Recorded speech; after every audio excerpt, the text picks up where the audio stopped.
श्री राम। शंखनाद में आपका स्वागत है। अरविंद केजरीवाल सरकार का एक और घोटाला सामने आ गया है। आम आदमी पार्टी पहले ही कई घोटालों में घिरी हुई है। शराब घोटाला, पीडब्ल्यूडी का घोटाला, दिल्ली जल बोर्ड का घोटाला, फीडबैक यूनिट में गड़बड़ियां और अब एक नया घोटाला सामने आ गया है जो है स्वास्थ्य विभाग से जुड़ा हुआ घोटाला। और इस मामले पर एलजी वीके सक्सेना ने गंभीर चिंता जताई है। उन्होंने जब कुछ परियोजनाओं की समीक्षा की, कुछ अस्पतालों की जो निर्माणाधीन अस्पताल है उनकी समीक्षा की, तो उनको हजारों करोड़ का एक घोटाला नजर आया। हजारों करोड़ की कमियां, गड़बड़ियां नजर आई, जिस पर उन्होंने यहाँ तक कहा कि ये क्रिमिनल नेग्लिजेंस का मामला है, यानी कि क्रिमिनल तरीके से आपराधिक उपेक्षा का मामला है कि इस तरह से उपेक्षा की गई है सरकारी परियोजनाओं की कि यह आपराधिक है, यानी कि इस पर सजा हो सकती है। तो आम आदमी पार्टी एक नए घोटाले में फंसती नजर आ रही है और ये मामला अस्पतालों के निर्माण से जुड़ा है।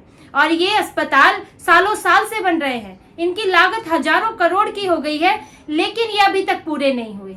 और इनकी इस परियोजनाओं को शुरू करने में ऐसी लापरवाहियां रखी गई, ऐसी चीजों को इग्नोर किया गया कि अस्पतालों के निर्माण में ऐसा नहीं किया जाता। और ये बात एलजीवीके सक्सेना ने उठाई है। उन्होंने 24 अस्पतालों के निर्माण की समीक्षा की। उन्होंने देखा कि जो 24 अस्पताल दिल्ली सरकार बनवा रही है कि वो अभी तक परियोजनाएं कहां पहुंची, कितना खर्चा आया, ये सब देखा। और जो उनके सामने आया वो हैरान करने वाला था। उन्होंने देखा कि 13 अस्पताल ऐसे हैं जिनका रीडेवलपमेंट किया जा रहा है, 4 अस्पताल नए हैं, 7 अस्पताल ऐसे हैं जिनमें नई सुविधा दी जा रही है, आईसीयू जैसी सुविधा, और उनको मंजूरी दी गई थी 2019-21 में इस परियोजना को कि नए अस्पताल बनेंगे, कुछ का रीडेवलपमेंट होगा। और जिस वक्त ये मंजूरी दी गई तो ये भी उसमें कहा गया कि ये अस्पताल 6 महीने से 1 साल के बीच पूरे हो जाएंगे, ये टारगेट रखा गया। और उस वक्त इसकी लागत रखी गई 3900 करोड़ रुपए। अब जब परियोजना बनी तो उस समय ये 6 महीने से 1 साल तक पूरे हो जाने चाहिए थे, और वो भी इसीलिए क्योंकि इसमें प्री फैब्रिकेटेड मटेरियल आना था, ऐसा मटेरियल जो फैक्ट्रीज में तैयार है, आपको यहाँ लगाना है। जैसे कि दीवारों के हिस्से होते हैं, खंबे होते हैं, तो वो आपको यहाँ नहीं बनाने, वो फैक्ट्री से बने बनाए लाके यहाँ पर लगाने हैं और अस्पताल इससे जल्द बन जाते हैं। ये जल्दी अस्पताल बनाने का या कोई बिल्डिंग बनाने का एक तरीका है, तो उन तरीकों से बनाई जानी थी। लेकिन आप देखिए 19 से 21 अगर वो साल हटा भी थे तो 21 के बाद आज 2024 हो गया और कितने साल, 3 साल बीत गए, लेकिन ये परियोजना बढ़ी जा रही है 3-4 साल का इनमें डिले हो गया और देरी होती गई, लागत बढ़ती गई, देरी होती गई, लागत बढ़ती गई। और लागत 3900 करोड़ तो अभी थी, उसी समय थी जब इसकी प्लानिंग की गई, और अब बढ़कर ये कई गुना हो गई है। आप ये देखिए कि कोई भी अगर अस्पताल बनता है तो उसमें काम करने वाले लोग भी होंगे, उसमें डॉक्टर होंगे, नर्स होंगे, टेक्नीशियन होंगे, और उसके अंदर दूसरा स्टाफ भी होगा। और जब अस्पताल बनता है तो ये सब स्टाफ का ध्यान रखा जाता है कि इतने पदों की जरूरत होगी। साथ ही इक्विपमेंट, मशीनरी क्या क्या लगेगी, इसका भी आकलन किया जाता है और कितना खर्चा आएगा। अस्पताल की बिल्डिंग निर्माण में कितना खर्चा आएगा, उसमें जो नौकरियां चाहिए होंगी, जो पद भरने होंगे, उसमें खर्चा कितना आएगा, और मशीनों और इक्विपमेंट में कितना खर्चा आएगा, इसका अनुमान लगाया जाता है और उसी के हिसाब से बजट एलोकेट किया जाता है। लेकिन इस मामले में क्या हुआ, 24 अस्पताल बनाने की अनुमति तो दे दी, टेंडर निकल गए, पास हो गए, लेकिन उसमें पदों को लेकर कोई बजट नहीं रखा। अब जो लोग आप भर्ती करेंगे उसकी तनख्वाह कहाँ से आएगी, जो मशीनें, जो उपकरण आप खरीदेंगे उसके लिए पैसा कहाँ से आएगा, लेकिन बजट में उसके लिए कोई पैसा नहीं रखा गया। और एलजीवीके सक्सेना ने यही कहा कि ये बजट में इसके लिए पैसा एलोकेट क्यों नहीं किया गया है। आखिर सिर्फ क्या कंक्रीट की बिल्डिंगें बन रही है, उसमें क्या होगा, उसके अंदर कहाँ से बेड आएंगे, कहाँ से मशीनें आएंगी, कहाँ से वहां पर डॉक्टर आएंगे, ऑपरेशन थिएटर कैसे बनेंगे, कहाँ से नर्स आएंगी, आखिर बजट इसके लिए कहाँ से आएगा। ये बातें पहले से ही एलोकेट होती है, पहले से ही ध्यान रखी जाती हैं। इन अस्पतालों के लिए करीब 38,000 वैकेंसी है, 38,000 पदों को भरने की जरूरत है। अलग अलग सेक्शन में अलग अलग तरह के डॉक्टर, नर्स या और दूसरे जो पद है, उसमें करीब 38,000 पद हैं। अब ये 38,000 पदों के लिए पैसे की जरूरत है, पैसा रखा नहीं गया।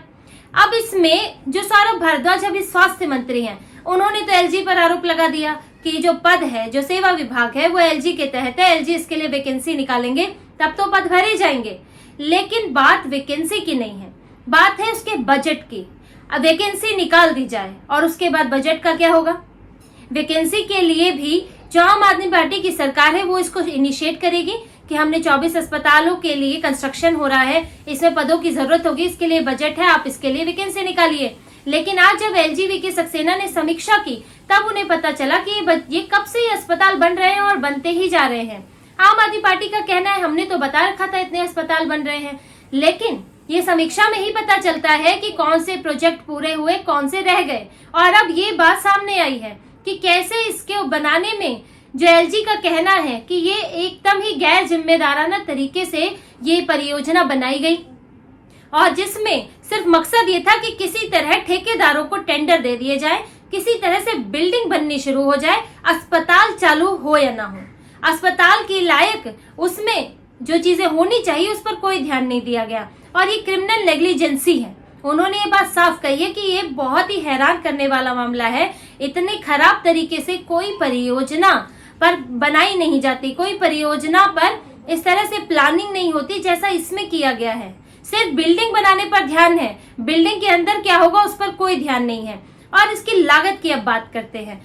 ये इस परियोजना की शुरुआत में 2900 करोड़ की लागत थी और जब ये घसीटती गई 3-4 साल लग गए तो इस परियोजना पे 3800 करोड़ रुपए और लग गए, लगभग 2 गुना खर्चा हो गया। 3800 करोड़ रुपए और 3900 करोड़ में बननी थी, 3800 करोड़ रुपए और लग गए। इसके अलावा अब जब इस परियोजना में फर्नीचर अस्पताल की मशीन, उपकरण और वहां पर जो लोगों को भर्ती किया जाएगा उसमें करीब 5000 करोड़ रुपए अभी और लगेंगे, जिसके लिए कोई बजट नहीं है। इसके अलावा अगर इन अस्पताल जब ये बन जाएंगे तो इन्हें संचालित करने में 4800 करोड़ रुपए हर साल लगेंगे, क्योंकि लोगों की तनख्वाह जाएगी और साथ में जो मेंटेनेंस होती है वो भी होगा। इसके लिए कहां से बजट आएगा? आपने अनाउंस कर दिया हम 24 अस्पतालों में को बना रहे हैं, रेनोवेट करा रहे हैं, रीडेवलपमेंट करा रहे हैं, लेकिन पैसा कहां से आएगा? आपको बताते हैं कि इसके लिए बजट कितना रखा। शुरुआती बजट एक रखा गया, उसके बाद जो 2024-25 का बजट है उसमें इन अस्पतालों के लिए 400 करोड़ रुपए रखे गए हैं, बस सिर्फ 400 करोड़ रुपए, और जबकि इनका जो बजट है वो 2 से 3 गुना हो गया है। और यहाँ तक कि 400 करोड़ रखे गए हैं किसके लिए? अस्पताल के लिए, और 600 करोड़ रुपए रखे गए हैं ताकि जो ठेकेदार है उनके साथ जो सेटलमेंट करना है, यानी उनके साथ आपका जो विवाद चल रहा है, आपने मध्यस्थता की, ठेकेदारों के पक्ष में मामला गया और आपको उनके साथ सेटलमेंट करना है, यानी उनको कंपनसेशन देना है, उनको पैसा देना है, उसके लिए 600 करोड़ रखे गए। अब जो मध्यस्थता में जो आपको भुगतान करना है ठेकेदारों को, उसको 600 करोड़ में होगा और अस्पताल क्या 400 करोड़ में चलेंगे? 24 अस्पताल जिसका खर्चा हजारों करोड़ का है, 10 से 15 हजार करोड़ का कुल मिलाकर खर्चा हो गया है। इस तरह से आम आदमी पार्टी ने इस मामले में बहुत ही लापरवाही बरती है। और 2019 से 21 का ये मामला है जब मनीष सिसोदिया स्वास्थ्य मंत्री थे, उनके रहते हुए इन परियोजनाओं को अनुमति मिली और उसके बाद इनका क्या हुआ कोई सुध लेने वाला नहीं। और देखिए ऐसा होता है, ये कई परियोजनाओं में ये बहुत चालाकी की जाती है कि शुरुआती दौर में बजट कम रखा जाता है, जिससे कि शुरुआत में सवाल न उठे कि इतना बजट कहाँ से आएगा, इतनी बढ़िया परियोजना शुरू कर रहे हैं, दिल्ली तो इतना रिवेन्यू कमाएगा ही नहीं, तो यहाँ से स्वास्थ्य डिपार्टमेंट कहाँ से जो है इतना बजट लेकर आएगा। तो धीरे धीरे इसका बजट बढ़ाया जाता है, जब डिले होता है फिर और बजट बढ़ता है, फिर उसके बाद और बजट बढ़ता जाता है, जिस पर ध्यान नहीं जाता। और ये सब कहाँ जा रहा है? 600 करोड़ तो ठेकेदारों की जेब में जा रहे हैं। और जो कंक्रीट का अब ये बिल्डिंग बन रही है और इसमें अस्पताल नहीं चलेंगे तो लोगों को क्या फायदा होगा? इसमें फायदा हुआ सिर्फ ठेकेदारों का, जिन्होंने बिल्डिंग बनाई उन्हें सरकार से टेंडर मिल गया और पैसे मिल गए। लेकिन अभी अस्पताल कब शुरू होंगे? आम आदमी पार्टी आने वाले चुनाव में तो कह देगी हमने 24 अस्पताल बनाए, हमने फलाना अस्पतालों में ये सुविधाएं शुरू की, लेकिन वो हुई कहाँ? जो अस्पताल 1920 से लेकर अभी तक 2024 तक नहीं बने हैं, वो आने वाले चुनाव में कैसे बन जाएंगे, कैसे शुरू हो जाएंगे? बिल्डिंगें बन के तैयार भी हो गई तो अस्पताल कैसे शुरू होंगे? पैसा कहाँ से आएगा? इसे दिखावे का विकास कहते हैं, जो सिर्फ संख्या में गिना जा सके। कितने अस्पताल बना दिए, इतना करोड़ लगा दिया, लेकिन वो जमीन पर कहाँ है? जब लोग उस अस्पताल में इलाज ना करा सके तो आप उसका फायदा क्या है? लेकिन आम आदमी पार्टी की आदत है अपनी गलतियां दूसरों पर डाल देना। दिल्ली में पानी की कमी है तो हरियाणा, हिमाचल प्रदेश पर आरोप डाल देना, जल स्तर बढ़ रहा है पानी का तो भी दूसरे राज्यों पर आरोप डाल देना। और इसी तरह से अगर यहाँ पर प्रदूषण बढ़ रहा है तो उसके लिए जब आप पंजाब में सरकार में नहीं है तो वहां पंजाब पर आरोप डाल देना, और अगर आप सरकार में है तो केंद्र सरकार पर आरोप लगाना कि वो बजट नहीं दे रही। इसी तरह से अब ये लोग इस मामले में भी एलजी पर आरोप लगा रहे हैं कि वैकेंसी उन्होंने नहीं भरी। लेकिन क्या आपने बजट दिया? बिना पैसों के आप किसी को नौकरी पर कैसे रखेंगे? इसीलिए अब ये मामला जो है बड़ा हो रहा है। एलजी ने इस मामले को उठाया है और अब बीजेपी ने इसमें करप्शन की जांच करने की मांग कर दी है। जो एसीबी जांच की मांग की है, एंटी करप्शन ब्यूरो, इसकी जांच करे और ये देखे कि ये लागत बढ़ कैसे गई। आखिर जो 3900 करोड़ से 2 गुना होकर 4800 करोड़ कैसे बन गया, और फिर अब इसमें जो 5000 करोड़ और आगे का खर्चा आएगा उसका क्या होगा? आखिर ये इतना ठेकेदारों के लिए 600 करोड़ रुपया क्यों रखा गया? एसीबी जांच की अब इसमें मांग की गई है, और अगर इसमें जांच होती है तो आम आदमी पार्टी के घोटाले का, या कम से कम घोटाले के आरोप का एक नया पिटारा खुल जाएगा और धीरे धीरे सामने आएगा कि कैसे किन अधिकारियों की मिलीभगत से, किन नेताओं की मिलीभगत से ये जो खर्चा है स्वास्थ्य विभाग का, ये बढ़ा दिया गया। और ये परियोजना का मकसद क्या था? क्या सिर्फ ठेकेदारों को फायदा उठाना और ठेकेदारों के जरिए पैसे पाना इसका मकसद था? क्योंकि ये तो विभागों में जहां भ्रष्टाचार होता है वहीं होता है कि ठेकेदारों को ठेका दिया गया, उन्होंने यहाँ से कमाया, अब वो इसका भुगतान भ्रष्टाचार के रिश्वत के पैसों के रूप में अधिकारियों को या नेताओं को या पार्टियों को करते हैं। तो क्या इसके पीछे पूरा ये मकसद था जो कि शराब नीति में किया गया, कि एक नई शराब नीति बनाई गई जिससे कि शराब कारोबारियों को फायदा हो और इसके बदले वो आम आदमी पार्टी को पैसा दें, जो कि ईडी और सीबीआई ने ये तरीका बताया है शराब घोटाले का जो मोडस ऑपरेंडी हुई है। इसी तरह से क्या यहाँ भी हुआ कि 24 अस्पताल खड़े किए गए, ठेकेदारों को टेंडर दिलाए गए और बदले में उन्होंने रिश्वत के तौर पर पैसे दिए स्वास्थ्य विभाग में?